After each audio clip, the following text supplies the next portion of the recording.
Chief Pumpkineer James, man, thanks for having us out here. What led to the creation of this spot? Yeah, it was something we said, you know, there's nothing like this anywhere near the Toronto area. So we decided, my wife and I, we were going to create something, and it just started as a passion project and has turned into something really big. When did you first open? We opened in 2019. And how do you get the title Chief Pumpkineer?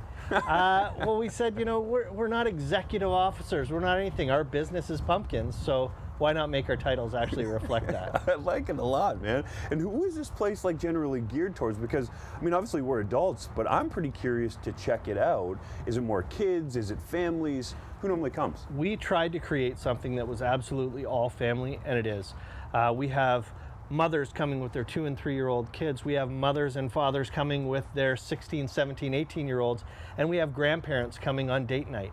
So we have the entire spectrum, and we really tried to gear it towards everybody, so there is absolutely something for everybody. And the whole world has obviously changed since the pandemic. Yeah. How has that made this experience and the ability for you guys to put this on for other people different? Well, I mean, even if you look at, you know, this place we're under, this is our archway. When it was a walkway, this was probably about 4 feet lower. And so we've had to turn everything into massive sculptures. So this walkway is now a drive-through walkway. We've got a couple of these at our show. And, you know, our sculptures went from being 4, 6, 8 feet tall to some of them now being 20 and 25 feet tall. So huge. We've really driven up the size of things to make it really great for a drive-through experience. And have you noticed people coming and they're comfortable because you've increased and expanded? Yeah, I mean, I stand at the end of our show every single night and I talk to almost every single car that comes through. And the feedback is always, wow, this is not what I expected, amazing. Or people who have been there last year, they're like, it keeps getting better. And that's our goal. That's what we want to hear. We want to hear each year it keeps getting better. Do you have any new additions this year? Oh, we have, this year is about 70% new versus last year. So we have our Carnival of Horrors, which people absolutely love because we started experimenting with some holographic looking displays. So when they drive by, they're just flabbergasted that we were able to create that. Our chief pumpkin head, who is our creative director, experimented with a few things, and he really came up with some gold. All right, well, I've never been here, James, so we got to go check this place out. Stay with us on Morning Live. All right, we're back. You're looking at some pickled pumpkins. Chief Pumpkineer James with me. I'm so curious. Take us through this process and what's going on here.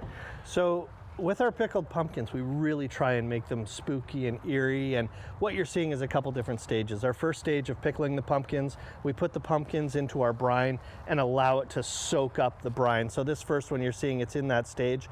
After it soaks up all the brine, then we'll refill it with another brine, and then we'll actually add some stuff to fog up the brine so it gives it that really spooky look.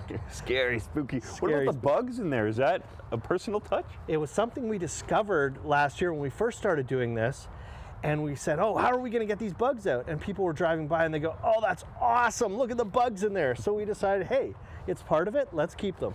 All right, those are 3 pickled pumpkins that we just saw.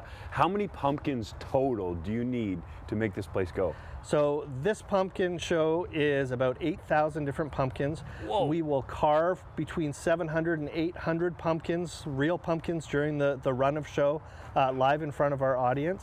Yeah, so we go through a lot of pumpkins.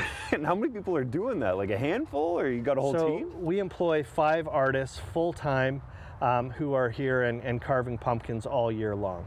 All year round? Yes. Just for the fall months, essentially? Just for the fall months. Goodness me. And then all the ones that people will see on the boards, yes. How do those get there? What's that process? Yeah, so for those, they're craft pumpkins. We can't use real pumpkins for those because we literally start carving them in November for the following October. So they're craft pumpkins. Our artists are in pitch black rooms, carving them backlit. Every single pumpkin that you see here has been hand carved. We don't have anything that's done with machines or anything like that. It's all artists' impressions of what they want to make. And I'm curious, all the pumpkins, do they come locally? Like you source them from around the area? All of our real pumpkins come locally. In fact, next year we're looking to actually start growing some of our own so that we can use pumpkins right here at Country Heritage Park. Wow, that's amazing. Yeah. And then how do you get the idea to sort of put this all together? Like, what does it look like for people in terms of when they come? They see the pickled pumpkins, they see the carvings, but sort of take us through on what it would be like if you're coming through. Yeah, so when you're coming through, you're gonna see something for everybody. You're gonna come through, you're gonna start off seeing some zombies, you're gonna see some dinosaurs, you're gonna see some of our impressions of famous movies and that kind of thing. But we really tried to make it something for everybody, and you're gonna be going on a 2.5 kilometer drive to take it all in. So you're gonna need 45 to 55 minutes to see the whole thing. And we've been getting great responses this year. Yeah, and in years before the pandemic, and maybe you'll get to this point again, but could people come and carve and be part of the pickling process, or is that maybe in the future? Before the pandemic, we actually allowed volunteers to come in and carve pumpkins. So we were carving about 1,000 pumpkins a week that we would put all around the track because people wanted to come and see their pumpkins. So we absolutely allowed it. During COVID, we've backed off on that, but next year we're back to a walkthrough. So we're really excited about having people come in and participate in the process again. And we were talking about this before, but how does it actually help the pumpkin in terms of pickling it? Like, what's the reason behind that? So when we pickle a pumpkin, it means that we're going to be able to keep this pumpkin for at least 4 to 6 weeks. We typically don't. We change them up every couple of weeks. But after a couple weeks, they really start taking on some really interesting effects. They start getting whiter, they start getting puffier, and it's pretty interesting. So we love the whole process. Could people pickle their own pumpkins at home? They absolutely can. You can find lots of pickling recipes. Our recipe is quite simple. We take a 20% pickling vinegar to water, and that'll keep your pumpkin going for a good 4 weeks. Ah, you're giving us a secret recipe. There's a secret recipe for you. That and more on Morning Live. Stay with us. All right, we are with the Pumpkin Queen at Pumpkins After Dark, but during the day here on Morning Live. Actually, her real name is Kara. You are quite the artist with these pumpkins. Can you give us some tips on how to get into this? Sure. For starters, I'm a jack-o'-lantern expert. I carve through and through a traditional jack-o'-lantern. All the pieces are cut out with a light behind it, so that's normally triangle eyes, small little faces, but I like to stretch the limits and try to do characters and stuff. Most of the carvings in front of me are sculpture style, which is not my expertise, but in front, this would be my go-to. I use a transfer paper. I'll print my images from the internet and use a piece of carbon paper behind the image, trace it out so I have clean lines to follow.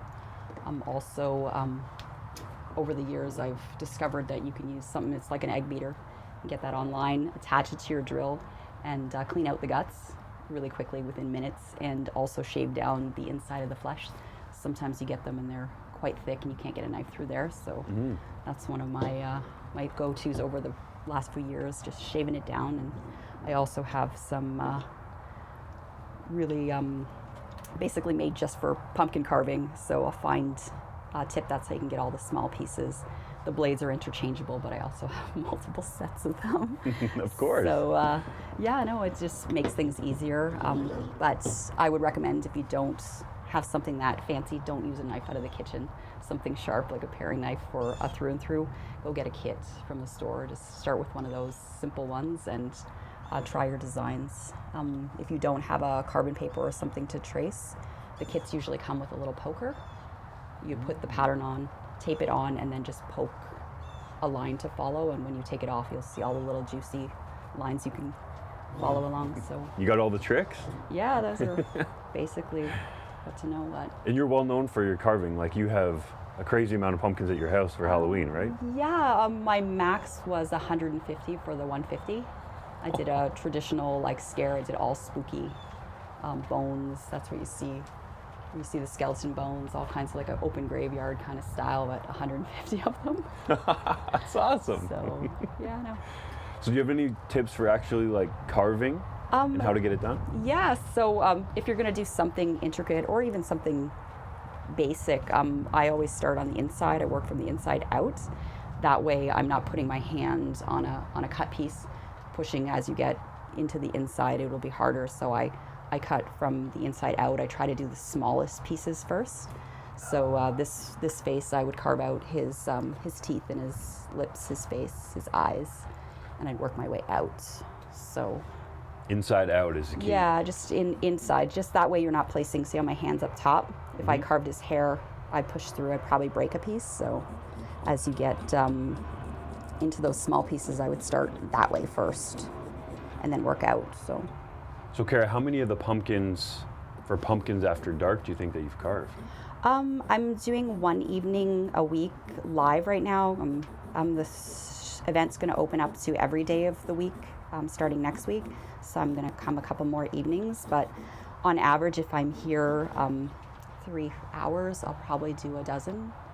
So that's sometimes quick. More. I'm trying to pace myself. The jack-o'-lantern supply this year, just with the weather, has been a little bit off. So the growing season wasn't as wonderful as in some other years. So there aren't very many pumpkins. I'm afraid we're going to run out. But yeah, a dozen. My max was I think I did 22. In one day, one night, one evening in 4 hours. Wow. Speedy. So yeah, sometimes something fancy might take me, 20 minutes if I take my time, like a face of someone recognizable. But something more basic, not someone that you know or whatever, like the M&M would take me only a few minutes. So No wonder they call you the Pumpkin Queen. when you carve that many jack-o'-lanterns, you just get kind of fast. Like I don't know. You're really good at it. Thank you. Lots more coming up from Pumpkins After Dark, Cool. but in the morning.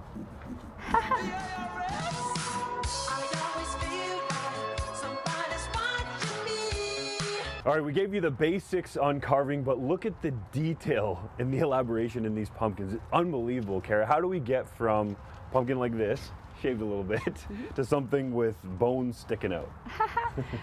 So again, not my expertise, but a 3D sculpt, which is one of the head sculptors here, it's his specialty, is a craft that I'm not overly comfortable with, but a place to start.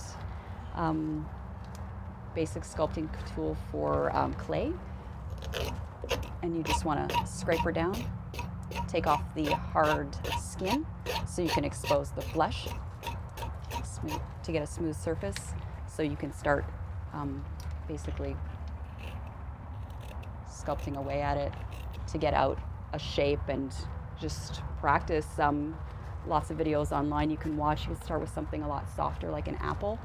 Take off the skin of the apple, and it's so soft you can poke at it with the end of like your butter knife and sculpt a face. I'll do that for my son for lunch just to practice. Move into something a little bigger. Potatoes are a little bit juicier, and then into a pumpkin where it's much harder.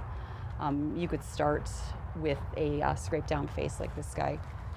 I would sculpt out his eyes and then do a cut through, so a little hybrid, which is a basic, and all the way into the bones.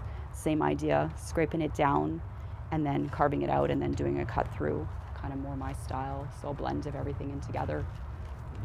So one of the pumpkin artists here carved this one. She did, down yeah. at the bottom. How long would that take to do? We're told up to like maybe starting around 6 hours or more, just depending like per pumpkin. So like a cut through for me can take, under 20 minutes, but this can take hours. Being able to see those ideas too, and then visualizing the depth into it. If you're not into that, one of my other favorites is just to paint out what you want to. So I like to paint out my pumpkins. They'll sit out for a while before Halloween, and then I can carve out the same face when it's closer to. So a little lasting effect. So once you've gone to all this work of carving it, like you said, some of them take 6 hours. How long do the pumpkins last like that? It's not really seasonally the temperature that we're used to. The fall is usually chilly, but it's so warm they can rot out in a day or two. So then you start all over, which is fun. It gives you more chance to try new things. What you didn't do exactly how you wanted in that one, you could try again and do, because it's all compostable. Just take another one, give it another shot. It's fun. Just test yourself, try different things, and this piece breaks, whoop. Yeah, go to the next. And in terms of visiting here, then if the pumpkins turn over that quickly, like you could literally see something different every week. You could. Like when I come, I try to try new things and pick new things to carve. So this face is actually inspired by the face of one of the displays. So, and one of the evenings I did like a music theme, and I carved all the rock images into jack-o'-lantern style that are just in one of the other displays. So you could see something different. Even if you drove through these static displays, like seeing them one time and then seeing them again, you just get a total new perspective, like with what to look for, what you didn't notice the last time. You will notice, like, you know, oh, I didn't see that. I didn't know that. So, I'm sure the kids would pick out the new ones, sure, right? Okay, thanks so much for taking us through Pumpkins After Dark during the day on Morning Live.